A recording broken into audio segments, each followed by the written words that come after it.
Hello and welcome to this continuation on the topic of product measures, and today we're going to do Fubini's theorem, which includes, I would say, the last real gem of this course is a very beautiful argument I will try to present to you today, which answers the question we left hanging last time, which was about, if two measures coincide on a bunch of sets, or can we make sure that they coincide everywhere? So we had two examples of this, right? So we had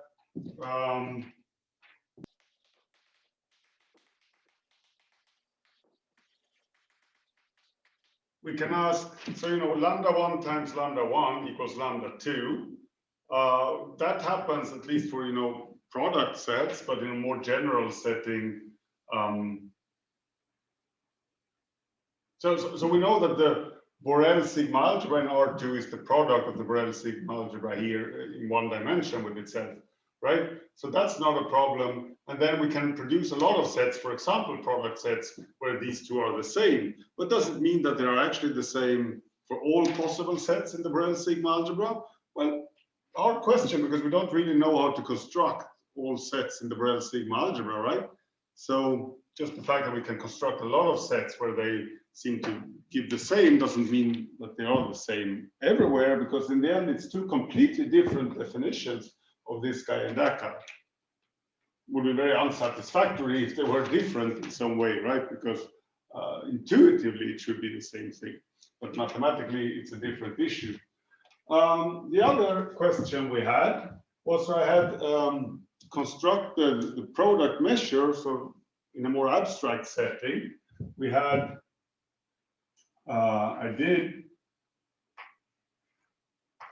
we had some set E in the product X times Y.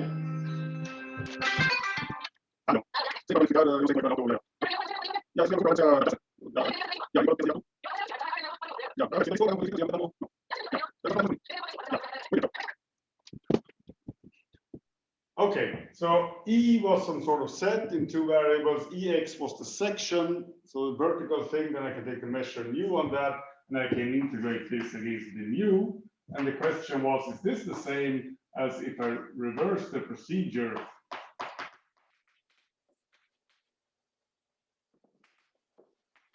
So here's a different question. And both of these questions can be put like this. So again, we saw last time that at least this happens, on product set. If my E is A times B, then both of these are gonna just boil down to mu of A times mu of B. So then we know that they're identical on the building blocks of the sigma algebra, the product sigma algebra. But doesn't mean that they're identical actually on the whole product sigma algebra. You see, it's the same kind of question here and here. What did we do here? Well, I called this gamma 1, and I call this guy gamma 2. Here I can do the same. I can call this gamma 1, and I can call him gamma 2. And now, so in a more abstract way, we can treat these problems as follows. So we have some sort of class F, which is the class of all sets E, such that gamma 1 of E is equal to gamma 2 of E. And now maybe some of you say, aha, I know where he's going. Because if you followed last class, the intuitive way of going on about this would be to say, okay, here I have the collection of all sets E with the property that I want. In both cases, this Borel sigma algebra is generated, well, the product Borel sigma algebra is the same as it. It's generated by all product sets. And I know this is true for product sets. Same here. The A times B sigma algebra is generated by product set, and I know this is true. So here's a class of sets which contains the basis, the building blocks for my sigma algebras in question. So if I just prove that this is a sigma algebra, Well, then this is the smallest sigma algebra, and here I mean we have this A times B. He's also the smallest sigma algebra, which contains the building blocks. So then F will be bigger, and then I will have identity on F, which is bigger, so I will have identity either here or here. And we would be done. The only problem is that this is not a sigma algebra. And now this is where the argument is beautiful. So how do we, this is an obstacle. The statements are true. It's just the road to get there is blocked. So how do we get around that? This is the topic of Dynkin classes. Okay, so first of all, let me show you why this is not a sigma algebra. So, this question doesn't need even the product setting. We just need, E can be, gamma 1 and gamma 2 can be measures or just functions on whatever set. So let's here consider an example where X is equal to the set of points A, B, and C, whatever that means, the letters. Right? I'm just going to paint it like this. Okay, so here you have the A, here you have B, and here you have C. These are letters of the alphabet, all right?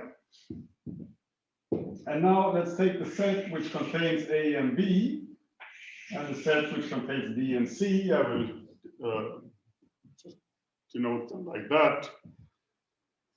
And now let's think of two measures here. So subsets of these 3-point sets can have the size given by a function gamma 1.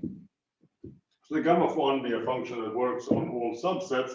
And this gamma 1 can give here, let's say gamma 1 will assign 1 to A, 1 to B, and 1 to C. Okay? Then what that means is that gamma 1 of the set A and B is going to be equal to 2. Similarly, gamma 2 of A and B, B and C is going to be equal to 2. Okay? But then I can consider another measure. Well, I have to do with the green pen. I hope you can see it, otherwise you can listen to me. So 2, this point is getting a 2, here I get a 0, and I let C be equal to 2 as well. So then I have the gamma 2 of the same thing is also equal to 2. The gamma 2 of the same thing, here should be gamma 1. Right? So this set and that set is given the same measure, but if I do the intersection of these two sets, then I'm just having B. And for the gamma 1, the value is 1. For gamma 2, the value is 0. So it seems that we cannot take intersections easily here, which is somehow a natural thing if you start to think about it, because if I know that this guy has a set size and this guy has a set, there's no way I can write this intersection, which is here, as some sort of difference of the sets I know that they are the same. So, problem.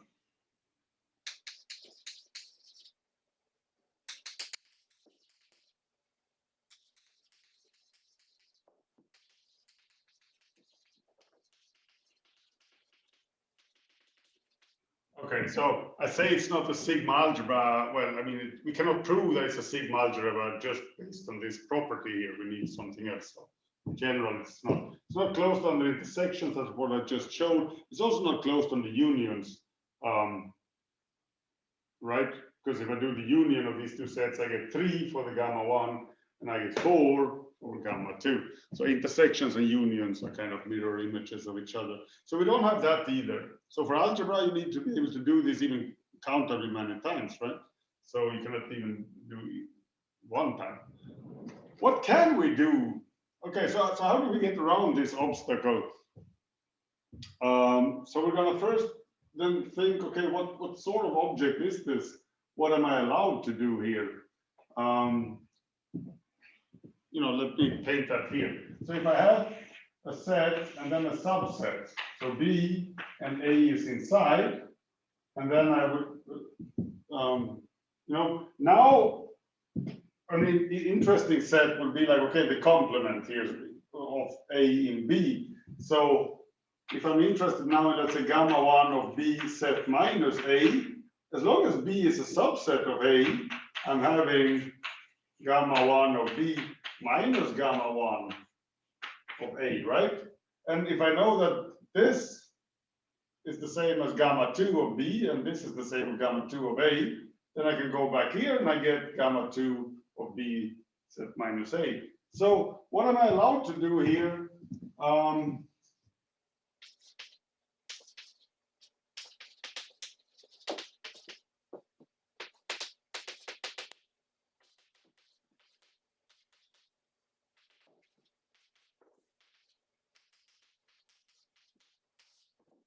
Okay, so properties in this guy F here. If A is a subset of B and they're both in F, that's a bit sloppy here, then the complement of A in B is also in F. Another thing you can do with the same logic, I mean, if you look at increasing sequences of sets, right? Then we have this proposition 1.2.5 or whatever, which says that, gamma 1 of the infinite union of AJs, that's equal to a limit gamma 1 AJ. And then if gamma 1 AJ is the same as gamma 2 AJ, then I can switch here and get gamma 2 instead. So another thing I'm allowed to do is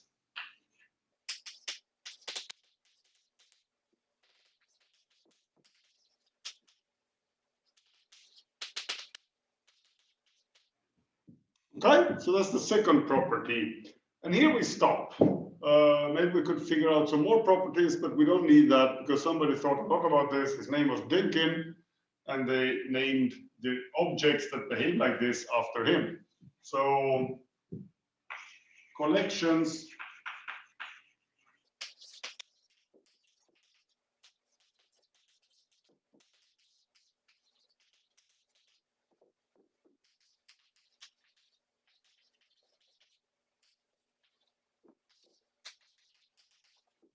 right, collections that have property 1 and 2 are called Dynkin classes, and you can read about this in 1.6. I'm going to go through the details here also.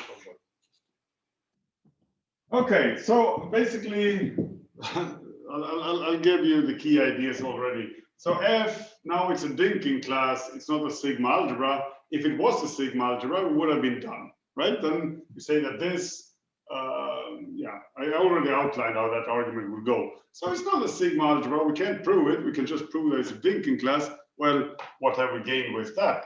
Now here's where it gets really beautiful. So what do we lack? We lack the we lack being able to take intersections. Yeah, that's my example here. Clarify. But in both of these cases, we have identity. So inside of F here, we have the product sets. Yeah, I already underlined that when I started talking about this. So although F is not closed under intersections, it has some of building blocks which are closed under intersections. And that we're going to use to somehow lift that the whole F is actually, for these particular cases of functions, closed under also intersections, and then actually they become a sigma algebra, and yeah. So let me write that down.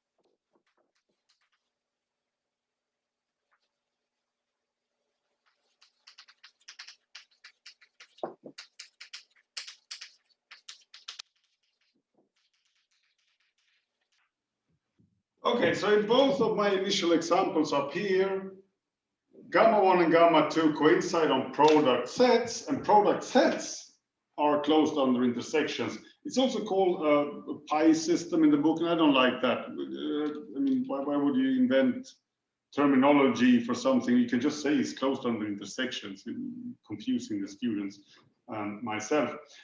How do we know or see that this is closed, or that product sets are closed under intersections? Well, it's pretty obvious. If you have a box and you intersect it with another box, then, you know, the intersection is a third box. Okay. Note, however, that finite unions is not the same as the union of two boxes. You get an object which is more complicated. So there's, you know, some thought in how this whole thing is set up. Okay, good. So what do we do with this?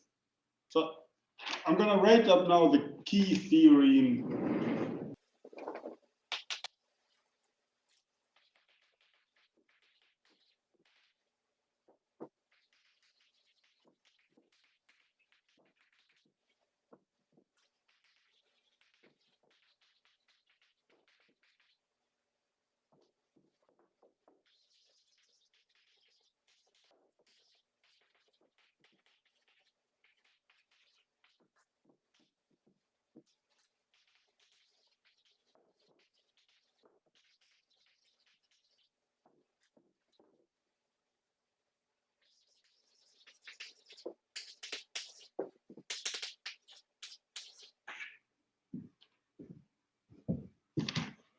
Okay, so the key theorem of section 1.6.2 says that if you have a collection of sets C, which is closed under intersections, then the Dynkin class generated by C, okay, what does that mean? Well, mutatus mutandis, whatever it's called, I mean, word by word, you can prove that once you have a collection of sets, you can consider all Dynkin classes that contain these sets, take the intersection of all of them, and show that that's a Dynkin class. Exactly like we prove that there exists a smaller sigma algebra containing C, and then we call it sigma algebra generated by C. You do the same trick with Dynkin classes. It goes through identically. So there is a smaller Dynkin class generated by C, and we can denote that D of C. Okay, this is prelim. I just let you read that in the book. It's 161 probably. If we have that, now the theorem says that the Dynkin class generated by C and the sigma algebra generated by C are the same. Not always, but given that C has this property of being closed under intersections. So,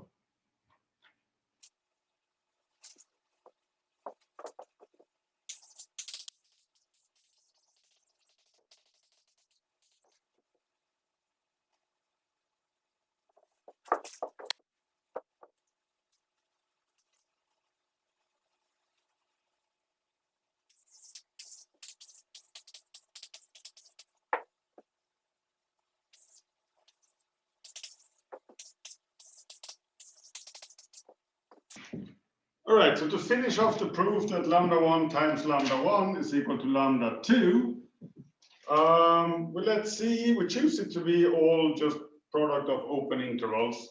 We could have chosen more complicated sets here, it doesn't matter. These product sets are such that the sigma algebra they generate is the Borel sigma algebra, and it's very easy to see that. If you have these guys, you get all open sets, he's generated by all open sets.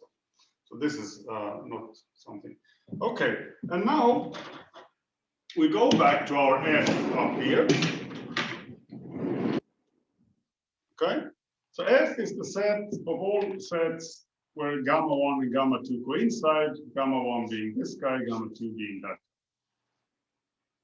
It now contains all products of intervals, right?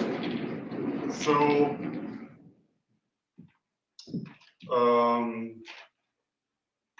and it is a Dynkin class, hence F is going to be bigger than or equal to the Dynkin class generated by C, because by definition it's the smallest Dynkin class. containing C, and here is one Dynkin class containing C. Okay, but then the theorem here says that this is the same as the sigma algebra generated by C, and this is equal to now the Borel sigma algebra. So F is bigger than the Borel sigma algebra, and that's exactly what we wanted to obtain with this failed. You know, when I started this core class, let's just prove that it's a sigma algebra, and then we're basically done. Okay, no, we didn't prove it's a sigma algebra, but we proved it's contained in the sigma algebra. And if you think a bit more about it, you have equality here as well. I think so.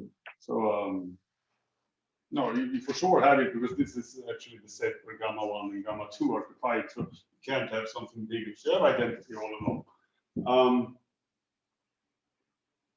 Beautiful, right? Very nice argument. Of course, you can do exactly the same with these guys, right? So if this is gamma 1, this is gamma 2. Here you say, well, I'll see the, instead of products of intervals, so that it's just the products of A times B, where he's in the sigma algebra A, he's in any guy in the sigma algebra B. And then, as we established, then gamma 1 and gamma 2 coincide from those. So everything else goes through identically. Yeah, so then the sigma algebra generated by this set C is actually by definition the product sigma algebra. So then you get here A times B, and here you just do the same chain, and this is equal to then, instead you get A times B. And just like before, actually nothing can be bigger than A times B, because we're just considering sets in A times B, so actually we have identity all along. Okay, how do we prove now theorem 1.6.2 is the remaining question. Okay, so I erased this roundup here, and now I just do the proof of the theorem under the theorem. So we want to prove that two things are equal. We prove two inequalities instead, right? So clearly, the Dynkin class,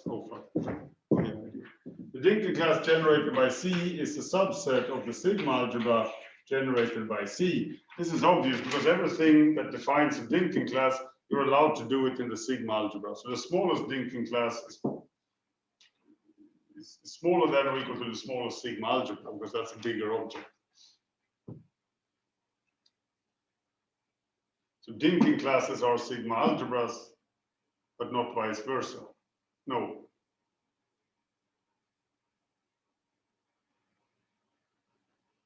Right. So a sigma algebra is automatically a Dynkin class. Therefore, the smallest sigma algebra containing C is a Dynkin class containing C. So this guy has to be the same or even smaller. So this inequality is easy. The other way is not easy.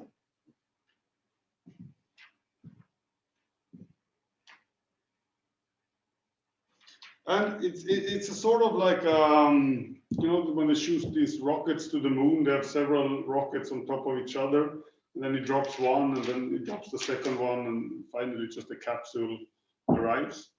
So we know that we can take intersections here. We do not know that we can take intersections here, only on the base set, the basis.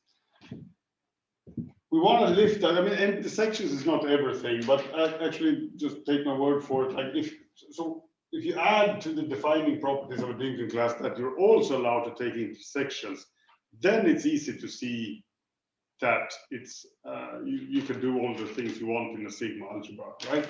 So here, if you're allowed to take intersection, then you can think of, then you can take, you know, this big set minus the intersection will also be allowed, right? Because we can do that in the Dynkin class. Then he and he separately are in the class, and then you can take the union of these three.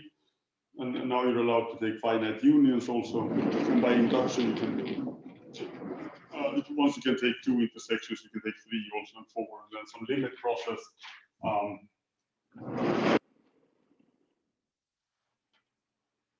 some limit process where you invoke this guy, you can then also get this countable, yada yada. So the key difficulty is I'm allowed to take intersections in C. How can I lift that to the Dynkin class? And that's where this rocket analogy comes in. So we're going to prove that you can take intersection, but not of any two sets in D, because that's just too far-fetched at this moment. So we're going to start with a baby step instead, right?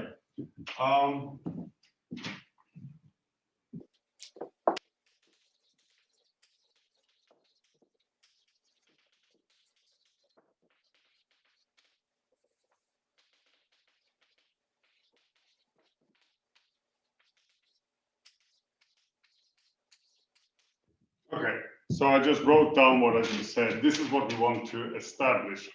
How do we do that? Well, it's a bit like these ideas, just like we write up, we give it a name, sets that do what we want, and then we prove that it's a bigger set than this what we have here. Just the question is what is it we want here really? Well, I'll show you.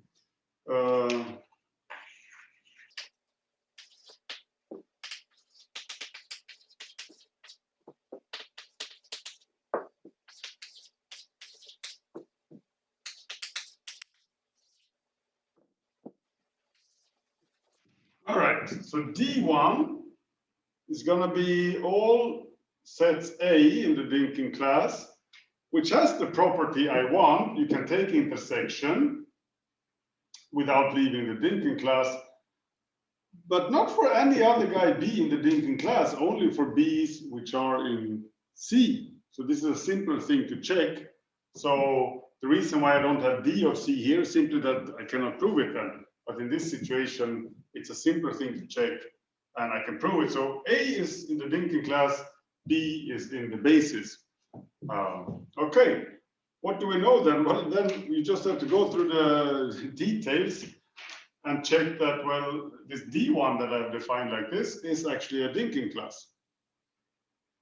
That's pretty easy to see because the property that defines it relies on a Dynkin class. So then you can very easily see that whatever operations you need to do in a Dynkin class, you're allowed to do them also here in the D1. Moreover, we have, of course, that, oh, well, not of course, but here's the burning point. If A also is in C, not in the Dynkin class of C, but in the basis C, then A intersect B is going to be in C because C is closed under intersections, right? So that's where I use the fact that in C, I'm allowed to do this. So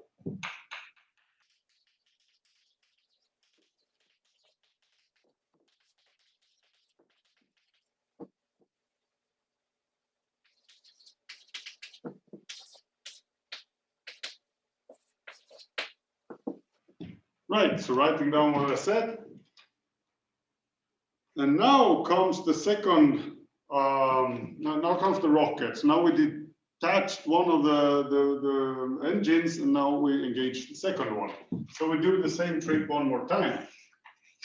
Okay, what was the trick? I didn't finish it here. All right, so what do we get from all of this? Well, D1 is now a Dynkin class which contains the basis, but this D of C is the smallest Dynkin class containing the basis. So you would get then that D1 is a subset of the, sorry, they're going the other way around. Okay, so this is what we have established. This guy must be bigger than him because he's the smallest guy, which is the Dynkin class and contains the basis. However, we're looking at sets only in the Dynkin class, so you can't get anything bigger, therefore we need to get equality. All right, so this is what we established. Now, the induction step or the rocket step. We do the same thing again.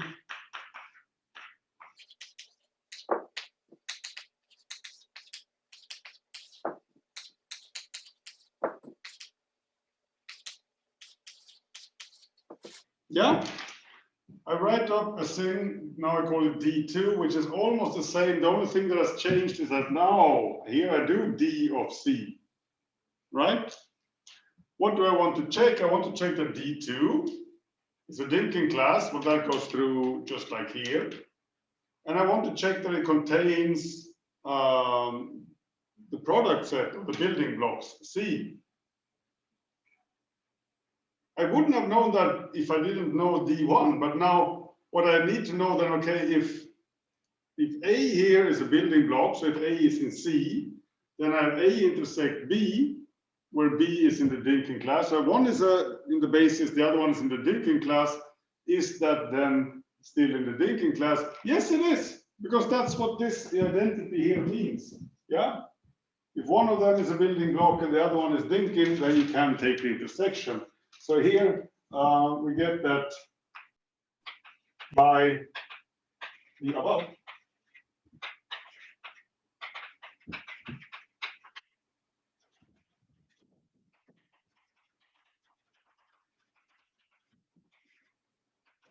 So D2 is a Dynkin class that contains C, hence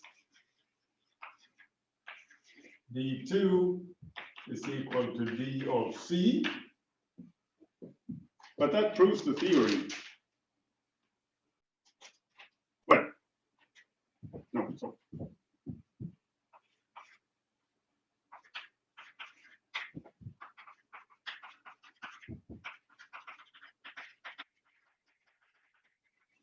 That proves that Dynkin class here is closed under intersections. But as I said, from here you have to read the details in the book. It's easy to, well, anyways, it's more mechanical, let's say. There's no like clever trick to it. So armed with the fact that you're allowed to take intersections, you then easily show that you're allowed to do anything of the three things that defines a sigma algebra. You're allowed to do it in your Dynkin class, and then your Dynkin class is a sigma algebra.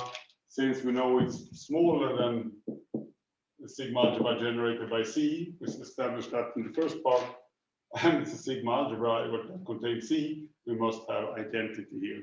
So that's the wrap up of this very beautiful proof. Okay, so that was actually the last like nice, beautiful, or difficult if you want statement in the book. The rest is technicalities. It's a bit boring. But you know, armed with this Dynkin class machinery, Frobenius and Tonelli's theorem, partial integration. Okay, it's easy to prove that you can do that. So I'll finish this class off by just doing Tonelli's theorem. Tonelli and Frobeni is often mixed up. Tonelli is the version that deals with positive or non-negative functions. Frobeni is the general case. Okay, so when can we change order of integration? So let's get back to this general settings. We have a space xa mu and another one yb nu. And then we have a function f, which is measurable on x times y with values in r, or complex, but for the moment we ignore that. And we need it to be a times b measurable. Okay, so then the question is,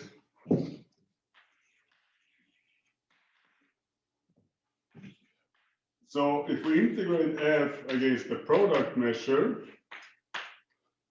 is that the same as doing the repeated integration?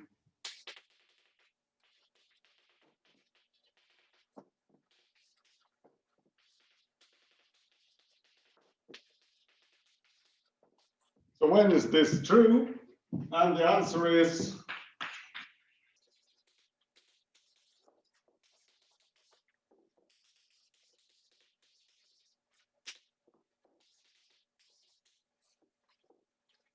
Tonelli says we can do this anytime f is just bigger than or equal to 0. Frobeni says we can do this if f is in L1. But here we do run into some issues because basically some of these integrals cannot. Sometimes if you freeze like y, okay, you want to evaluate this inner integral. For certain values of y, it can happen that you have a function f y, then as a function of x, this is not integrable. This is not in L1. So that creates some problems. So let me put here, I put this in quotation marks. So next time we're going to look at the details of that. And now we're just going to wrap up what Tonelli's theory. Note that, so f being in L1 is the same as checking whether modulus f is a finite integral. And now that is a positive function. So you can use Tonelli's theory to check the condition in Fubini's theorem, right? So that's the nice thing, like if one of these iterated integrals for a non-negative function gives you infinity, then you know that all of the other ones are also giving you infinity. So it's, you know, you can apply this a bit like monotone convergence theory. You just apply it. You don't care if the number is infinity. Okay, it's infinity. It works still. So yeah. So 1. Okay, Tonelli's proof.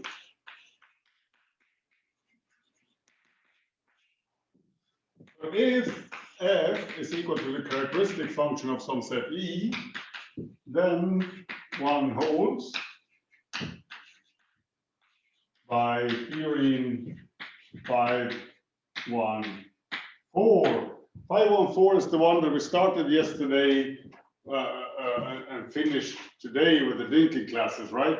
So last time we defined the product measure, u times nu, by 2 iterated integrals, and then we showed that they were the same on product sets, and today we said, okay, then there's the same everywhere. So if you have f being a characteristic function, then this integral is just mu times nu measure of E, right? And here, if you plug it in, you get one of the definitions of that, the one we call gamma 1, and here you get the one we call gamma 2, or possibly vice versa. So yeah, this is just yeah, like that. And now actually, I mean, this, once you have that something is true for characteristic functions, then you can of course multiply with constants, and you can do finite linear combinations, and voila, all of a sudden, because everything here is linear, so then it's true for all simple functions. Well, once it's true for all simple functions, we can get to any other function by this great result from chapter 2 that I said we're going to use many times. Here's the last time. So that any measurable non-negative function can be approximated as an increasing sequence of simple functions, right? And then we just throw in monotone convergence theory, and that's it.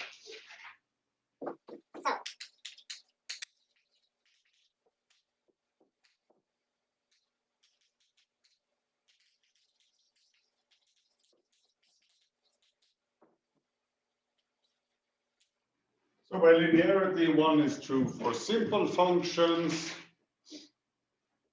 We take any measurable f in the product sigma algebra measurable.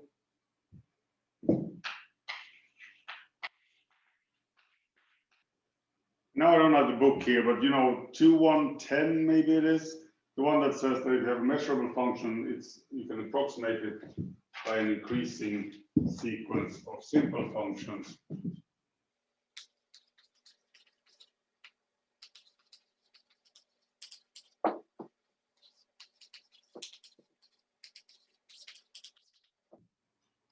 So with limit f, then monotone convergence theory says